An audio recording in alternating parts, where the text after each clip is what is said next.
Okay, so the truth is going to continue to separate people, okay? Because they're not upset with you, they're upset that the truth, they're upset at the truth, okay?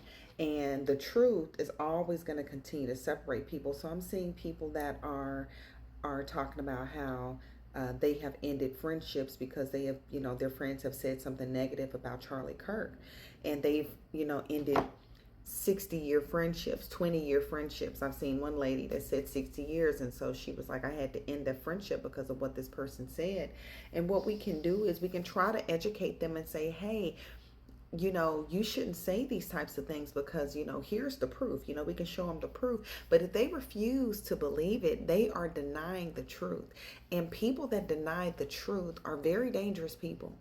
They are dangerous people, and they can't be trusted long term. And then sometimes you look back and you be like, dang, why were we friends for so long? But then you realize the only thing that really connected you was your past. So you end up getting on the phone and talking about the past that you've had with each other, or you end up discussing something like a pivotal point in your life that you experienced with one another. It's not really because you had a lot in common. It's just because you shared a similar experience together. So with that being said, I'm just thinking about the people that are no longer in my life, and they're okay with that. And of course I'm okay with that because I have my foundation in Christ. I'm very close to the Lord these days, and I'm grateful for it because we know we're not going to be here forever. And even the little granny, she just she's so sweet. I love her. She's a creator on the app, and she posted a video saying how life feels like quicksand and how we always need to be prepared and packed and ready to go daily, whenever God calls us home. Because I think about dear Charlie, how he didn't know that he was gonna, pass that day, but he knew that he was gonna die. He knew it because the night before he said, they're going to kill me. But just to think, he still went to that rally knowing that they wanted him dead, and he smiled and threw out hats.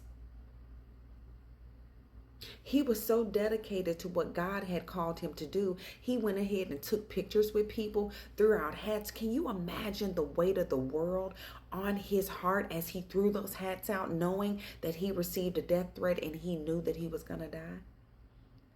Because he had texted the night before. He said, they're going to kill me.